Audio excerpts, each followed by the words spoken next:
What's going on, y'all? It's the Vegan Foodie here. If this is your first time checking out my YouTube channel, make sure you hit the subscribe button, make sure you hit the like button, and make sure you hit the bell notification so every time I drop a video, you get that, baby. So I'm washing clothes, so you might hear some noise in the background. It's Sunday, I'm doing my laundry, and today is the day that I really sit and do a lot of content for YouTube. So, it's a lot going on in my life right now, but I had to sit down and make this video. So listen, this video that I'm making today, I've been contemplating it for a very long time. How was I going to deliver this video? Was I ready to deliver this video? This video is going to be extremely emotional for me.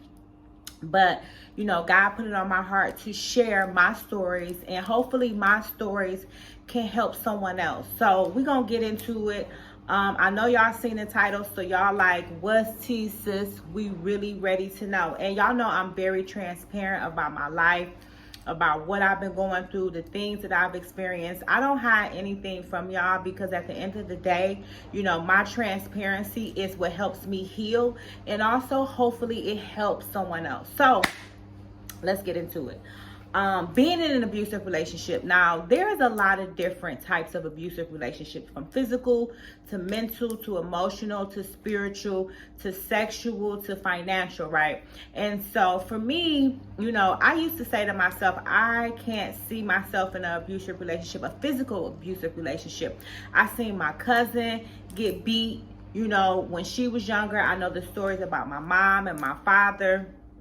And I've seen several, abusive relationships in my family, in my neighborhood. And I said, that cannot be me, right? And guess what? I feel like everything that I've been through, God took me through so many different things to help me understand people. And so for me, it was like an abusive relationship was a no-go. I've been in emotional abusive relationships. I've been in verbal abusive relationships. I've been in financial abusive relationships, but I never really been in a physically abusive relationship. So protect the guilty, you know what I'm saying? Because I ain't going to give them like, they know who they are, their family know who they are. I'm not going to say any names, but I'm going to tell y'all my story. Now, this relationship, not only was it physically abusive, it was financially abusive, it was verbally abusive, and it was sexually abusive. This person, I feel, really had sex demons. And it was one of those crazy, intense, mad, ups and down relationships that I can't believe that I found myself in this relationship. So I'm gonna get into it. First and foremost, when I was 26, I started a business. I started a radio station, and I was super excited. The guy that I did the radio station with, I had a crush on him because I liked the way that he was a good father. He was a great provider. He had a bunch of money. He was a drug dealer, but he was doing this thing, so I was attracted to his extreme masculinity. So I approached him and told him I liked him, and it turned into a sexual relationship, right? Now, it wasn't just the normal sexual relationship. It was an intense sexual relationship. I feel like the energy that he gave off drawed me to him, but not in a positive way. It was in a negative way, because we were kind of sneaking around. And so it wasn't an outright relationship. It was an undertone relationship. And so, he was helping me financially, and so it kind of grew from that. We went from being he went from being a client to my business partner, to my boo, to the person who was taking care of me. And so it was cool at first. We was having sex. The sex was good. It was, a real cool vibe relationship. And I started to help him build his brand more than he ever thought he would build it, ever before. Even to where, creating new heights, putting him in front of people that he never thought he would be put in front of, because I had an extensive background in the entertainment industry, from radio industry to broadcast, the entertainment industry. I made a lot of connects over the years, and so I brought those connects to this situation. And so it was going good, even though the relationship wasn't like the best ideal relationship, I still went forward with it. He was still dealing with certain women, like blatantly, which caused me to deal with other men blatantly. but it was still a cool vibe until it wasn't. So what happened was, we did a video shoot. And you know, video shoots, people get drunk, people get turned up. And at this time, we had a club. And he was feeling this stuff. I helped him build the club, clean the club, create the, you know, the actual layout for the club, you know, create the flyers. I basically, anything that he wanted, I could just structure it. That's what I am. I'm a structurer. I can't make a dream become a reality. And so, you know, after the video shoot, everybody was turned up. Everybody was on one. And it was like, okay, we living our life. And then me and him got into it. Now, granted, I do believe that ego played a big part for both of us. It wasn't, I'm not going to just say that he, you know, was this egotistic person. I believe that I was ego too, because here I am doing all of these major things for you, and I'm not getting the credit as the woman that's not only sleeping with you, but the woman that's making it happen. He was still, you know, paying attention to other people, and it's like, yo, I'm doing all of this for you. You should be giving me my accolades, where's my flowers? You know, I'm making all of this happen, and I'm the one that's laying in the bed with you at night. And so, you know, that one particular night was the night that changed my life forever. I said something to him, he said something to me, and the next thing I know, I just found myself on the ground. He was beating me, y'all. He was beating me like a whole grown ass man on the street, to where even behind my ear, you know, whenever I'm stressed or whenever I'm too hot or whenever I worry too much, I still have that pain behind my ear. He beat me so bad, y'all. I had black eyes, busted lips, face was bruised. And y'all see how light I am. He beat me bad. I even lied to my friends and family and told them that I got into a car accident. That's the only way that I could explain how physically bad he had beat me, you know, and it was a lot of people around, but no one stopped him. No one said, hey, get off of her, you know, or at least I couldn't hear it, because I was on the ground crying, screaming, embarrassed, you know. And so after that, you know, of course, he came to me and apologized and said, you know, he didn't mean to do this and blah, blah, blah, blah, blah. And so I decided to, you know, forgive him for this, right? Now, granted, you like, why would you forgive him? I don't know, y'all. Like, I was in a situation to where I was in a trance, okay? I was in a mental state where I wasn't well. Mentally, physically, emotionally, I wasn't at my best. And so at the end of the day, it was like this really crazy relationship that just went from bad to worse to worse. So going forth, you know, we kind of mended everything, and the business was still going well. And I hope my washer machine is not too loud in the background, because it's like doing a spin cycle now. So hopefully y'all can hear me and it's not distracting, because I really want y'all to get the message in this video. But anyway, you know, we went forth and we started to still progress in the business. The business started to grow more, and then it became a situation to where I was forced to leave my home. My home had been broken into and a whole bunch of stuff happened, and I had to leave my home. And at that time, I was like up in the air. What am I going to do? And so, you know, a lot was going on with me. I had talked to my son's father, and he was like, hey, you know, let me just help you a bit. I'm going to take Jay. And I'm like, I don't know if I really want to do that. So it wound up my ex-husband took my son, moved into another state. So I was just like going through all of this mental trauma, and I wound up moving in with this guy. Bad idea, y'all. Bad fucking idea. And when I hindsight look back at it, I'm like, what, girl, what was you thinking? Like, because knowing my family, you know, I'm an only child, I'm the last grandchild, and so if my family had known what he was doing to me, they would have did something bad to this man. So I kind of was like, didn't tell my family, because I knew how they would react and how they would handle him. So I was like trying to save his life, right? And so, you know, okay, now my washer is done. So now we can get back into it where y'all can hear me thoroughly. But I didn't tell my family what I was going through. So I moved in with him, and it just went absolutely mad, because now I was dependent on him for housing, food, money, everything, for my nails, my hair, my lashes, everything that I needed, it came from him. I was solely dependent on him. And so when I became solely dependent on him, things started to go worse, y'all. He was disrespecting me, calling me all type of names, You know, but then still would make up with me sexually. And I felt like, you know, this was I felt the sex was kind of like compensating for the craziness. But then at hindsight 2020, I realized that he had a sex demon, because the sex was like too extreme. It was just like too much. I'm not going to get into details to put his business out there, but in a normal situation, some of the stuff he was asking for, people ain't asking for. And it wasn't even I was into the stuff. It was just that I was providing for him, because I felt like this is the only way that I can calm him down, is to appease to his appetite sexually. And so the relationship just started getting worse and worse and worse physically. It was to the point to where I was bawling, crying like every single day, like, what am I going through? Why am I even subjecting myself to this?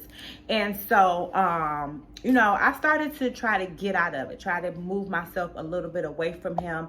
As far as, you know, financially, I started to take on jobs where I was ghostwriting for people or doing outside jobs, so I can bring in money for myself, so that I wouldn't be solely dependent on him. I was taking trips out of town, you know, just so I can kind of get a peace of mind and kind of network and do other things. And, you know, even though we weren't in a, we were living together, we were, you know, sleeping in the same bed every night, we were eating breakfast, lunch, and dinner together, which I was cooking, but we weren't in a relationship. So he was still seeing other women, talking to other women, you know, having like blatant relationships. He was meeting women on the social media networks that I created for him, and going out and meeting these ladies and having these serious relationships. And here I am at home, you know, trying to figure out what I'm going to do with myself, you know. And so it became to a point to where it just became too much for me. At one point, you know, when lace fronts first kind of got popping in the urban industry, I had a client that paid me, and I really wanted a lace front. And so I got this lace front done, and when I say he was not having it, y'all, he fought me outside of his house, pulled my hair to where I have a bald spot in my head to this day. From it, the hair grew back a little bit, but I have a soft spot in my hair, to where he tried to pull the lace front up, like, you got the best hair in the hood, and this, and it was just too much. It became to a point to where, you know, like, I was like a punching bag for him. I was like his you know, the person he would drop all this negative energy off on, because I was there, and I was naive. You know, I was, at this point, I was still a people pleaser. I was, you know, appeasing people egos. I was doing for others before I was doing for myself. And I didn't have my son at the time, so I was going through the situation of missing my son, going through, you know, my son's father not wanting me to have a relationship with my son. And it was all of these different things that was going on in my life, in addition to being in this crazy relationship with this person that wasn't a relationship, but it was a relationship, right?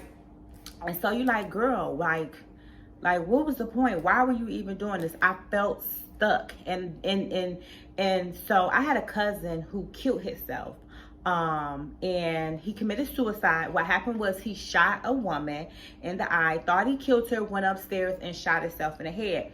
And one night he came to me in a dream, because I'm a medium, so, you know, spirits will come to me, and told me that if I did it, it was like the scene where he last was alive, and he was downstairs, I was upstairs, and he said, listen, cuz if you don't leave this person, this is going to be you, right? And so it was crazy to me, because, you know, the way his house was, he had an upstairs room, and we would always be fighting up and down the stairs. So it was kind of like, I felt that, and I knew that that was my call to leave, right? And so it's like I had to get the strength, though. I couldn't just bust up and leave. I had to get the strength. I didn't have nowhere to go. I didn't have no money, no anything, you know. And he had a house that I could have moved in down the street, but he let his friends move in. I moved my stuff down there, my basketball cards and all my stuff. They went through, sold a lot of my stuff that was there, you know, sold it, stole it, whatever. It wasn't there no more, right? And so I just decided, you know what, I got to do for me. And so I planned a trip to Atlanta. And at this time, he had a concert he was opening up for Rick Ross. And I was actually going out of town. I had met someone that worked for Maybach Music that was kind of sweet on me. And so I was going to Atlanta for, I had got a book deal. And so I was going to meet the guy as well. We was going to hang out, connect, blah, blah, blah. And so when I was getting ready to leave, he fought me. Now, there were some other guys there, and hindsight 2020, I kind of moved away from those men because it was like, you seen him fighting me and you didn't even, you know, do anything or say anything about it. But he started fighting me, and he started to stump me, y'all. Now, granted, I'm a woman. You're a whole man. And he started to stump me with his feet. And it was like the courage in me just grabbed him, twisted his foot. I'm like, no, we ain't doing this. Listen, you done fought me down. You're not about to stomp me. You're not about to physically, you know, suppress me in the situation. And I, you know, twisted him, and he wound up going to the hospital and, you know, was messed up. He was limping, going on stage. I didn't care. I was out of town living my life. So when I came back, I had went to Atlanta. When I came back, I said, you know what? I got to get out of here. This is not for me. You know, he has this sex. I had now identified he had a sex demon. I had now identified that, you know, he had this energy over me that was keeping me down, you know, and was making me depressed, was making me unhappy. You know, I had thought about, you know, suicide, even though I wasn't going to fully go through with it, but it was the thoughts coming to my mind, like, this relationship is making me think about committing suicide, ending my life. I still have my son to get. I still have my son to look forward to. I cannot do this. I cannot end my life because this relationship is this stressful. And so I started to build myself up. You know, I started to connect with friends, connect with, you know, other people that were in other states, and started to build myself up within this relationship. And so one day, me and him were arguing, and he was like, you know, just going in on me. And I went to the store, and I met this lady. It was a Mexican lady, a Spanish lady. I'll say Spanish because I don't know if she was Mexican, Puerto Rican, whatever. But in Detroit, you rarely meet people like just out and about like that, like especially on 7 Mile in the hood. And so she was like, come here, I want to talk to you. So I went over there, and she was like, I see your grandmother in you. And I was like, okay. So my grandmother had passed. That was, you know, my grandmother's my soulmate. We had a different relationship, and even still after her death, we have a special relationship. And she said, I see your grandmother. I see singing around you. And she was like, you want to ask me anything? And I was like, she was like, yeah, I see you moving, and I see singing around you, and I see it's good for you. You need to go. So instantly, I called my homeboy. I had a homeboy named Donnie. I would forever call him my angel. And I said, listen, I got to go. He was like, you know, I had told him bits and pieces about the relationship. And he was like, listen, if ever you need help, call me. I got you, right? I can't do much, but I'm going to do something for you. And so when I went back to the house, me and him got into it instantly. And he called his mother, you know, rest in peace to his mom. He called his mother, and he was like, Ma, get this bitch out of my house, and pushed me down, right? And I was like, okay. So he basically put me out, right? And I didn't have anywhere to go. You know, I wasn't going back to my mother's house. My mother stayed in an apartment. My father was in prison. Like, I didn't have anywhere to go. My family house that I had before, I gave it to my cousin. My grandfather had gave me a house and told me I could live there, and my cousin was about to be evicted. So I had gave her my house, you know, for her and her kids. So I didn't even have that, you know what I'm saying? And so this was just me doing like being, I say gullible, you know what I'm saying? Because I was even so gullible to where I gave the house that my grandparents gave me to a cousin who wound up sleeping with my boyfriend in my bathroom at my new house because I didn't want to see her and her kids on the street. But that's a whole nother YouTube that we gonna talk about when we talk about families and what they got going on. But, you know, I had, and that's the Vixen tribe, if y'all hear all that notification. You know, my Vixen tribes is up, so they up communicating or whatever. But anyway, you know, so he put me out and told me I had to leave, and I was like, where am I gonna go, right? And so I decided, you know, I had a friend, we had said we were moving to Atlanta, and I said, you know what, I'm gonna go. I called her. She said, girl, I've been waiting on you. Come to Atlanta.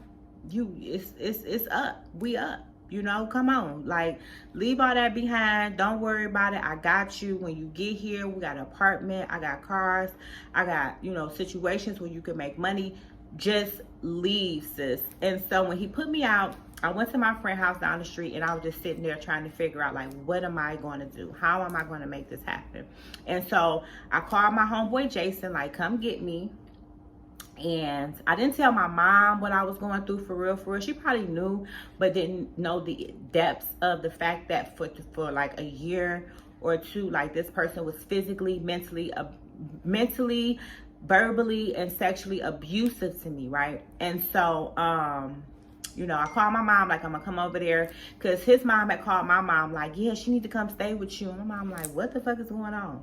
So I went to my friend's house, and I decided, girl, I'm leaving. I'm out of here. And so I called my homeboy Donnie, like I said, my angel. Forever, he's gonna be my angel. He was like, look, I don't have much, but I give you $100, and that's enough for a one-way ticket to get up out of here. And I had my homeboy Jason take me to the bus stop. I bought my ticket, a one-way ticket for $85, so which means I had $15 left. You know, one of my friends had gave me some money, so it was over with. I made my plans. I was moving to Atlanta with $50. Now, this was in 2010, so $50 was not a lot of money. My phone bill needed to be paid. I had $50. I didn't know how I was gonna make it, where I was gonna make it, when I was gonna make it. I didn't know anything. I just knew that I had to get away from this toxic situation. And granted, even afterwards, me being naive, I still talked to him. You know, like, we had a business together, a radio station together, so I was still trying to run that.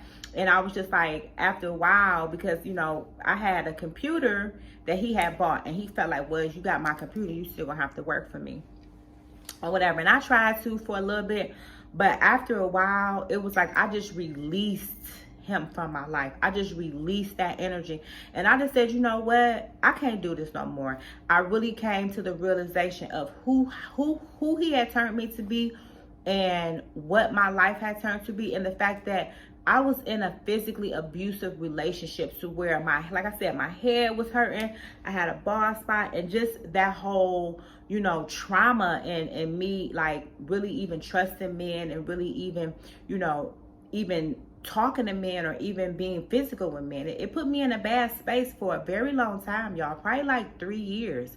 I was in Atlanta for 3 years, and, you know, though I was acting like I was okay, I was not okay. I did not really heal until I did shadow work for real. And it was a process. It was a year process.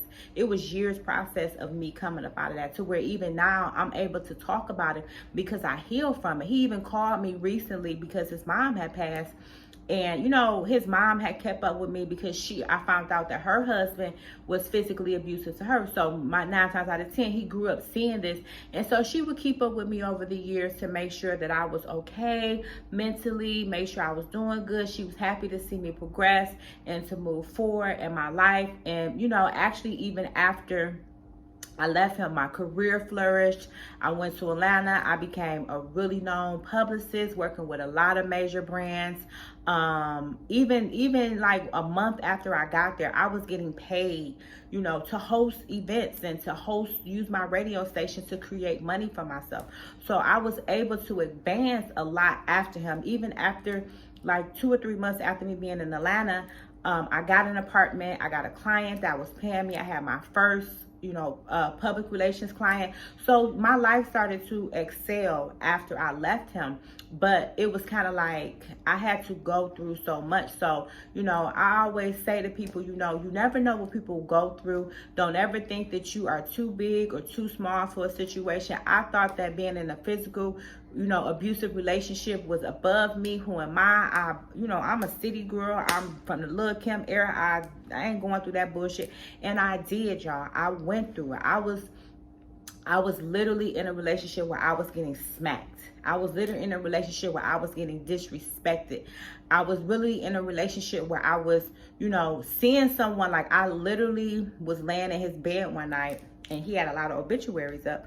And I realized this person has a sex demon. And I didn't even really know, like, what a sex demon was. But I just felt like the intuitive person in me, which I wound up, you know, finding out later how intuitive and how empathic I was. But I didn't even realize, like, the magnitude of how this affected him and why he treated me the way that he did. And I'm gonna do like another YouTube about sex demons and just, you know, the magnitude of how it affects a man and a woman relationship, or just how it affects a sexual relationship between two people and how it can play out negatively in situations. So, but that's a whole nother story, you know, that we're gonna talk about. I just wanted to kind of share my story, to be transparent and let you know, like, if you are in an abusive relationship, if you know, have been in an abusive relationship and, you know, you still hurting from it, I'm gonna tell you that you can get out of it. There's light at the end of the tunnel. You know, don't feel bad for that person. You know, like, really at the end of the day, you have to let that person go. You have to release that energy from yourself. You cannot feel bad for that person. You cannot think it's you. You have to identify how you play out in the relationship, but you also have to be mindful of this person is harming you. They're meaning no good to you. You have to cut them off. You have to remove yourself. Do whatever you need to do. To me, I was praying to God, and God created opportunities for me to be able to leave that relationship. My cousin came, like I said, my cousin came to me in a dream, and it was made transparent for me to leave that relationship, you know, so you can get out of this. You can, I'm proof in the pudding that you can move forward past this, you know, and no matter what phase you are, if you're at the beginning of an abusive relationship, in the middle, or at the end, just know that you can overcome this. And if you really need somebody to talk to, DM me on Instagram. I'm really willing to help women, because I understand, like, you know, I've been through so much in my life, and God has exposed me to so many different situations to where it helped me to be stronger. Not saying that God put me in that situation for me to go through that hurt, but what I'm saying is, you know, God allowed me to see that, you know, how these relationships affected me, how these situations affected me. So now I can share my heartache. I can share my experience. I can share my wisdom with you and not be in a sunken place. God healed me. God has delivered me, and God has allowed me to be able to be a voice of positivity and a high vibrational voice to help women, even men. You know, if you're in an abusive relationship with somebody, whether it's the same sex or whether it's, you know, an opposite sex relationship, even if you are in that relationship and you know that it's, you know, deteriorating your spirit, deteriorating your soul, you know, I'm here for you to talk to me. I'm always open. I send everybody love and light that's watching this. You know, hopefully my experience will help people. Me being transparent is just a part of my calling. It's a part of what I'm doing, and I'm going to continue to be transparent with you all. I just wanted to share this. This was something that was on my list for a very long time, of how I survived an abusive relationship. I got up out of there. That's what I did. And I just want to thank you for letting me allow. This video is a little longer than most of my videos, but I really want to share my experience, because people might see me and think, oh, you had this easy life, or oh, you know, you ain't been through much. How you gonna teach? No, baby, I've been through it, okay? And I got more that I'm gonna be telling you. I've been through it. But this is just one situation that I had on my list that I really wanted to share, and I felt like today would be the day for me to just sit down. Y'all know normally I'm standing. I wanted to sit down and just have a conversation with you and share with you the things that I've been through. Anyway, y'all, I'm about to get up out of here. Make sure you hit the subscribe button. Make sure you hit the bell notification so every time I drop a video, you get that, baby. Make sure you share and comment. I love to read y'all comments. Follow me on all the social media, Instagram, Twitter, TikTok. I'm there, baby. So I'm about to get up out of here. Hope y'all enjoyed my story time of how I survived an abusive relationship and what I've been through. And like I said, to protect the guilty and so that they won't get no light. I didn't say any names, but you know who you are. Everybody that was around me, y'all know who that person is. And guess what? At the end of the day, I just pray that this person, even to be honest, he recently called me like 2-3 months ago and was like, you know, I just want to apologize because I realized you were a really good person and you didn't deserve the things that I did to you. And I'm like, I know. The fuck? You know what I'm saying? So even in that situation, karma will humble people. Karma came into his life and humbled him. And I'm not even going to put his business out there. But I literally was able to live and see karma humble him for what he did to me. And not saying that I'm gloating and I'm happy that he had these situations happen to him, but I was able to understand, like I was able to see his karma and know that I really was a person that was giving love, and I wasn't coming from a negative standpoint, you know. And I was able to see, like, you mess with me sometimes, you know what I'm saying, God gonna come for you if you really coming from a malicious intent. So if you out there, if you know, being physically, mentally abusive to somebody, sexually, financially, be careful, because karma will come back and bite you in the ass. Okay, anyway, y'all, I'm out of here. Peace.